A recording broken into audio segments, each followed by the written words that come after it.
എന്ന് പറയേണ്ടി വരും.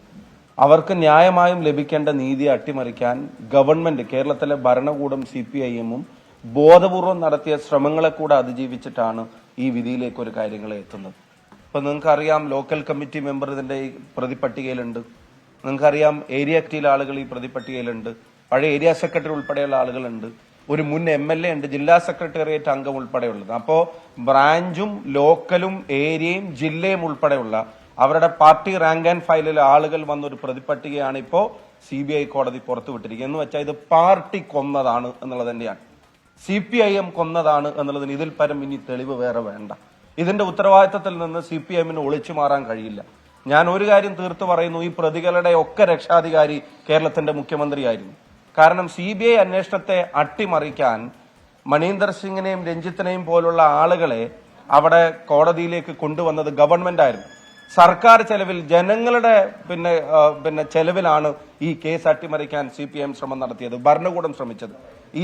ഈ പ്രതികളുടെ മുഴുവൻ രക്ഷാധികാരിയും അവരുടെ കൺകണ്ട ദൈവങ്ങളെ പോലെയാണ് കേരളത്തിന്റെ മുഖ്യമന്ത്രിയും കേരളത്തിലെ ഗവൺമെന്റും പെരുമാറിയത് എന്നുള്ളത് നിങ്ങൾക്ക് എല്ലാവർക്കും അറിയാം. അപ്പൊ ആ ശ്രമങ്ങളെ വരെ അതിജീവിച്ചിട്ടാണ് ഇപ്പൊ ഈ കേസിൽ ഈ വിധി വന്നിരിക്കുന്നത്.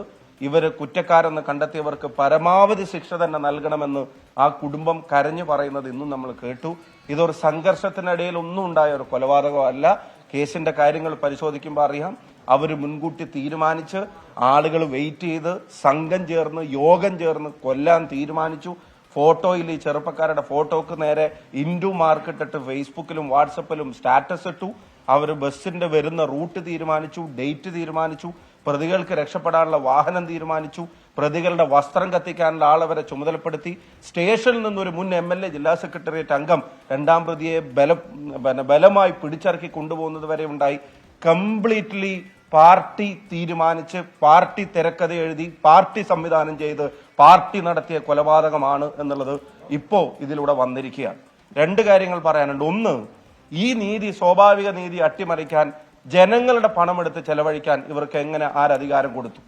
പൊതു ഖജനാവിൽ നിന്ന് ജനങ്ങളുടെ നികുതി പണം കൊണ്ട്, ഞങ്ങൾ മുമ്പ് നിയമസഭയിലും പറഞ്ഞിട്ടുള്ളതാ, ഈ ശരത് ലാലിന്റെയും കൃപേഷിന്റെയും അച്ഛനും അമ്മയും ഉൾപ്പെടെ അവരുൾപ്പെടെ കൊടുക്കുന്ന നികുതി പണം കൊണ്ട് ഈ പ്രതികളെ രക്ഷപ്പെടുത്താൻ വേണ്ടി സുപ്രീം കോടതിയിൽ നിന്ന് വക്കീൽമാരെ കൊണ്ടുവന്ന് കോടികൾ ചെലവിട്ടത് അത് CPIM തിരിച്ചടക്കണം പൊതുഖജനാവിലേക്ക്.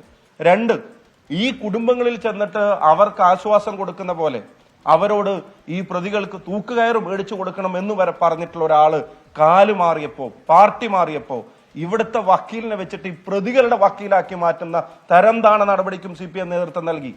CK ശ്രീധരൻ ഈ വാദികൾക്ക് വേണ്ടി, ഈ കുടുംബത്തിന് വേണ്ടി കേസ് വാദിക്കാൻ വേണ്ടി നിന്നിരുന്ന ആളാണ്. അയാൾ പാർട്ടി മാറിയപ്പോ കേസിൽ നിന്ന് ഇവിടുന്ന് വിടുതൽ ചെയ്ത് അപ്പുറത്തെ പ്രതികൾക്ക് വേണ്ടി അയാൾ അപ്പിയർ ചെയ്യുക. ഏറ്റവും ഖേദകരമെന്ന് പറയട്ടെ, അയാൾ നേരിട്ട് കുടുംബങ്ങളിൽ ചെന്ന് ആശ്വസിപ്പിച്ച ആ അമ്മ നിങ്ങൾ ഇവിടെ ഇപ്പൊ കണ്ടു, പ്രിയപ്പെട്ട ലതേച്ചിയും ബാലാമണി ചേച്ചിയും, അവരുടെ രണ്ടുപേരെയും കോടതിയിൽ ക്രോസ് ചെയ്യാൻ ഇദ്ദേഹം തയ്യാറായി എന്നുള്ളതാണ്. രണ്ട് പെങ്ങന്മാര്, അമൃതയും അതുപോലെ തന്നെ കൃഷ്ണപ്രിയയും, അവരെ കോടതിയിൽ വെച്ച് ക്രോസ് ചെയ്യാൻ ഈ പറയുന്ന CK ശ്രീധരൻ തയ്യാറായി എന്നുള്ളതാണ്. അപ്പൊ മെമ്പർഷിപ്പ് CPM-ന്റെ കൊടുത്ത് പാർട്ടിക്കാരനായപ്പോ ആ വക്കീല് ഈ കേസിൽ, ഈ കുടുംബത്തിന് വേണ്ടി, നീതിക്ക് വേണ്ടി നിലകൊണ്ടിരുന്ന വക്കീല് പാർട്ടി മാറി അപ്പുറത്ത് ചെന്നപ്പോ അയാളെ തന്നെ ഉപയോഗിച്ച്, ഈ കേസിന്റെ എല്ലാ കാര്യങ്ങളും അറിയാവുന്ന അയാളെ അപ്പുറത്ത് ഉപയോഗിച്ച് പോലും ഈ പ്രതികളെ രക്ഷിക്കാൻ CPIM ശ്രമിച്ചു എന്നുള്ളതാണ്. അതിനൊക്കെ പരാജയപ്പെടുത്തിയിട്ടാണ് ഇപ്പൊ ഇവർ കുറ്റക്കാരാണെന്ന് കോടതിയുടെ മുമ്പിൽ തെളിയിക്കാൻ പ്രോസിക്യൂഷന് കഴിഞ്ഞിട്ടുള്ളത്. ഇത്രയും ദിവസം ഒരു പരോള് പോലും കൊടുക്കാത്ത തരത്തിൽ തന്നെ ഈ കേസിന് മേൽനോട്ടം വഹിക്കാൻ പാർട്ടിക്കും ഇതിന്റെ അന്വേഷണ ഭാഗമായിട്ടുള്ള പ്രോസിക്യൂഷനും കഴിഞ്ഞിട്ടുണ്ട്. അഡ്വക്കേറ്റ് ബോബി ജോസഫ്, അദ്ദേഹത്തിന്റെ കൃത്യമായ ഇടപെടൽ, ഞാൻ ബാബുരാജ് വക്കീലിനെ പോലുള്ള ആളുകൾ അവിടെ നിന്ന് പറഞ്ഞു കേട്ടിട്ടുണ്ട്. കോടതി മുറിയിൽ ഇത്രയും കാലം ഇവർക്ക് വേണ്ടി വാദിച്ചിരുന്ന CK ശ്രീധരൻ അപ്പുറത്ത് ചെന്നിട്ട് ഇവർക്കെതിരായിട്ട് അവരെ ക്രോസ് ചെയ്യുന്ന സാഹചര്യം കണ്ണീരോടെയാണ് ആ അമ്മമാരും അതുപോലെ തന്നെ ആ സഹോദരിമാരും കോടതിയിൽ നേരിടേണ്ടി വന്നത്. അപ്പോ അത്തരം എല്ലാ ശ്രമങ്ങളെയും അതിജീവിച്ചിട്ടാണ് ഇത് തയ്യാറായത്. പിന്നെ ഒരു തരത്തിലും ഈ വിധിയിൽ ഇവിടുത്തെ ഗവൺമെന്റിനുമായിട്ട് ബന്ധപ്പെട്ട അന്വേഷണ സംവിധാനങ്ങൾക്ക് ആശ്വസിക്കാൻ ഒന്നുമില്ല. കാരണം അന്വേഷണം CBIക്ക് വിടുമ്പോ പുറത്തിറക്കിയ വിധിയിൽ തന്നെ ഹൈക്കോടതിയിൽ നിന്ന് പറയുന്നത് ഈ അന്വേഷണം പ്രോപ്പർ അല്ല, എഫക്റ്റീവ് അല്ല എന്നുള്ളതാണ്. മാത്രമല്ല, കുഞ്ഞിരാമനെ പോലുള്ള ആളുകളുടെ പങ്ക് ഇവിടുത്തെ കേരളത്തിലെ പോലീസ് അന്വേഷിച്ച സമയത്ത് ഒരു ഘട്ടത്തിലും പുറത്തു വന്നിരുന്നില്ല. ആ പേര് പോലും ഉണ്ടായിരുന്നില്ല. ഗൂഢാലോചനക്കാരെ മുഴുവൻ രക്ഷിക്കാനുള്ള ശ്രമമായിരുന്നു അന്നത്തെ അന്വേഷണ സംവിധാനങ്ങൾ നടത്തിയത്. അപ്പൊ CBI അന്വേഷണത്തെ കുടുംബം ആവശ്യപ്പെട്ടതുകൊണ്ട് കോടതിയിൽ സിറ്റിംഗിന് ലക്ഷങ്ങൾ എണ്ണിക്കൊടുക്കുന്ന വക്കീലുമാരെ കൊണ്ടുവന്നിട്ട് അതിനെ അട്ടിമറിക്കാൻ ഗവൺമെന്റ് നടത്തിയ ശ്രമങ്ങളെ അതിജീവിച്ചിട്ടാണ് ഈ അന്വേഷണം മുന്നോട്ട് പോയത്.